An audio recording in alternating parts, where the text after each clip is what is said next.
السلام علیکم ګرانو هیوادوالو، خدای دې وکړي چې ټول روغ جوړ او خوشحاله اوسئ. امید لرم چې ژوند به مو ښه روان وي. یو نوی درس ته ښه راغلاست. نن زمونږ درس دی کمپاراتیف، یعنی پرتله کول یا مقایسه کول. یو شی څنګه کولی شو چې بل شی سره مقایسه کړو، دا دې نه ښه دی، دا دې نه بد دی، دا او دا دواړه یو قسم دي، دا چې څنګه دی دا هم هماغسې دی. مثلا دا دې نه لوړ دی، دا دې نه کوچنی دی، دا هم دې غوندې تیز دی. داسې خبرو لپاره چې وایي کمپاراتیف، یعنی پرتله کول، مقایسه کول. یعنی د فرانسوي ژبې په ګرامر کې هم درې قسمه پرتله کول یا کمپاراتیف لرو، درې څلور قسمه. لومړی یعنی د غوره والي پرتله کول، دویم د مساوات پرتله کول، یعنی دریم چې دی ورپسې د بدتروالي پرتله کول. په دې ویډیو کې د کمپاراتیف د سوپریوریټي په باره کې خبرې کوو چې د غوره والي پرتله کول. راتلونکو دوه ویډیوګانو کې به د دوه نورو په باره کې خبرې وکړو. راځئ چې درس شروع کړو. د غوره والي پرتله کولو لپاره چې مثلا دا د شی دې نه غټ دی، دا دې نه بهتر دی، دا دې نه ښه دی، د داسې جملاتو جوړولو لپاره، یعنی پرتله کولو لپاره، مقایسه کولو لپاره پلوس ډاټ یعنی کو څخه استفاده کوو. یعنی څنګه دا په دې کې څنګه جمله جوړولی شو. لومړی چې وینئ دا د یو نون یا مثلا یو کس یا یو ضمیر په ځای، یعنی د په ځای یو ضمیر اخلی، ورپسې یو فعل اخلی، بیا ورپسې پلو اخلی، ورپسې یو اجکټیف یعنی صفت یا یو اډورب یعنی قید اخلی، بیا ورپسې کو او آخر کې بیا کو څخه وروسته مفعول یا یو شی چې کوم شی د دې بل شی سره مقایسه کوئ هغه اخلی. یا کس وي د کس لپاره هم د هماغې مفعول اخلی. اوس د پلو کو په منځ کې دلته دو شیان اضافه کولی شو، یعنی دو شیان لیکلی شو. یو صفت، دویم قید. قید او صفت لیکلی شو، د دواړو نه پرته نور څه نشو لیکلی. یعنی لومړی یو سبجکټ راخلي، ورپسې یو فعل اخلي، بیا ورپسې پلو کلمه اخلي، بیا ورپسې یو صفت یا یو قید اخلي، هغې نه وروسته کو او هغې نه وروسته بیا مفعول اخلي. نو داسې یو جمله جوړیږي. صحیح شو. اوس راځئ چې یو څو جملې هم تاسو لپاره تشریح کړم چې ورباندې صحیح پوه شئ.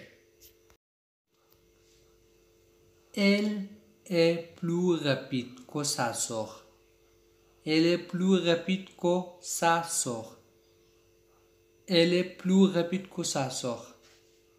هغه ښځې لپاره ال معنا هغه ښځه د خپل خور څخه ډېر چالاک یا تیز دی. صحیح شو. ال ضمیر شو، ای فعل شو، غپید یو پلو د مقایسې لپاره چې فرمول کې کوم هغه څه خپله پلوس شو. غپید معنا تیز، کو خپله راخلي، ساسوخ یعنی د هغې خور دغه کې مفعول شو. صحیح شو. Elle est plus rapide que sa sœur.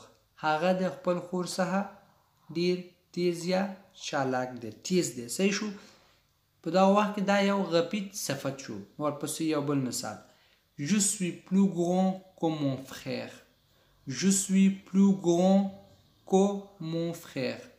زه د خپل ورور څخه لوړ یم، یا زه ډېر لوړ یم د خپل ورور په نسبت. صحیح شو. جو ضمیر، سوی فعل، پلو خپله راغلو، ګران دا یو صفت شو، کو خپله راغلي، مون فخیر یعنی زما ورور دا پکې مفعول شو، یعنی زه د خپل ورور څخه لوړ یم یا لوی یم. صحیح شو. دلته ګران هم یو صفت دی، اجکتیف دی. په دریم مثال کې وګورئ. Elle vient plus souvent que toi. Elle vient plus souvent que toi. Elle vient plus souvent que toi. هغه تا نه ډېر ځلې راځي، یعنی هغه تا نه اکثره راځي، اکثره زیات راځي. صحیح شو. یعنی تو کم راځي، هغه ډېر راځي. یعنی یو ځای ته مثلا راځي یا هغه ښځه وایي تا نه زیات راځي یعنی ډېر ځله راځي. دلته سووان چې شو دا یو قید دی، دا صفت نه دی، دا یو قید دی. دلته هم صفت وي که قید وي دواړه د پلو او کو په منځ کې اخلئ. لکه اوس څلورم مثال کې وګورئ. Je dors plus longtemps que mon chat. Je dors plus longtemps que mon chat. Je dors plus longtemps que mon chat. یعنی زه د خپل پیشو څخه اوږد وخت خوب کوم. Je dors معنا زه خوب کوم، plus longtemps یا اوږد وخت، که mon chat زما د پیشو څخه زیات، یعنی زه د خپل پیشو څخه زیات خوب کوم. په دغه وخت کې دا longtemps هم دا یو اډورب دی، دا یو قید دی، دا یو صفت نه دی. صفت وي که قید وي لومړی یو ضمیر راخلی، کوم ضمیر چې دویم کس یعنی کوم یو کس چې دویم کس سره یا یو شی چې بل شی سره مقایسه کوئ لومړی هغه راخلی، ورپسې یو فعل راخلی، بیا ورپسې پلو، ورپسې اډورب یعنی قید یا صفت اخلی، ورپسې کو او ورپسې مفعول اخلی یعنی دویم کس کوم یا دویم شی کوم شی سره چې مقایسه کی هغه راخلی. Il est plus grand que son ami. Il est plus grand que son ami. Il est plus grand que son ami. هغه د خپل ملګری نه لوړ دی. Il est plus grand que son ami. هغه د خپل ملګری نه چې دی لوړ دی. فیمینین لپاره Elle est plus grande que son ami. Elle est plus grande que son ami. Elle est plus grande que son ami. هغه ښځه د خپل ملګری څخه لوړه ده. جمع حالت لپاره وګورئ.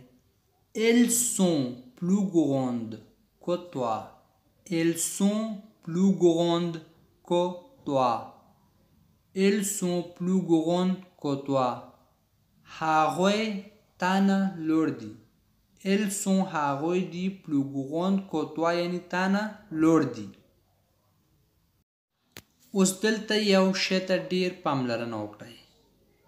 بعضې وخت کې که چیرې د صفت یا قید چې پلو کو په منځ کې راځي که چیرې د دې لومړی حرف واول وي نو د آخري اس چې دی د واول سره اوازې یوځای کیږي. لکه په دې مثالونو کې وګورئ. دا اس چې وروستنی واول سره لګیږي یعنی دلته یو ارتباط منځته راځي. دې لپاره په فرانسوي کې چې وایي لیزون. لیزون یعنی ارتباطات، لیزون ارتباط یا کنکشن. صحیح شو؟ یعنی اس زی یو واول سره یوځای کیږي، د دې په منځ کې یو کنکشن یعنی ارتباط رامنځته کیږي، آواز یوځای کیږي. لکه Il est plus intelligent que toi. Il est plus intelligent que toi. Il est plus intelligent que toi. هغه تا نه ډېر هوښیار دی یا هغه تا نه ډېر تکړه دی. په دغه وخت کې پلو آخري اس چې دی انتلیژن سره یوځای کیږي. plus intelligent. صحیح شو؟ اوس فیمینین لپاره Elle est plus intelligente que toi. Elle est plus intelligente que toi. Elle est plus intelligente que toi. هغه جنۍ تا نه هوښیاره ده یا هغه جنۍ تا نه تکړه ده. په دغه وخت کې هم انتلیژنت لومړی حرف واول دی او پلو په آخر کې یو اس لري چې ساکن دی، اواز نه ورکوي. په دغه وخت کې دا دې سره یوځای کیږي. پلوز انتلیژنت. داسې هر یو صفت یا قید چې پلو او کو په منځ کې راځي لومړی حرف واول وي نو اس هغې سره یوځای کیږي او یو زد اواز ورکوي. پلوز انتلیژنت. صحیح شو؟ دا زمونږ درس و. امید لرم چې ورباندې پوه شوي یاستئ. که چیرې کوم یو مشکل لرئ نو تاسو کولی شئ چې په کمنټ کې راته ولیکئ. نورو ویډیوګانو لپاره زمونږ چینل سبسکرایب کړئ، زنګ په علامه باندې کلیک کړئ. هر کله چې یو درس مونږ شیر کړو نو تاسو لپاره یو نوټیفیکیشن درشي او تاسو خبر شئ او ترې استفاده وکړئ. ویډیو لایک او شیر کړئ چې نورو ملګرو ته هم ورسیږي چې هغوی هم ترېنه استفاده وکړي. تر راتلونکې ویډیو پورې په خدای مو سپارم. ښه وخت او ښه ژوند ولرئ. په مو ښه.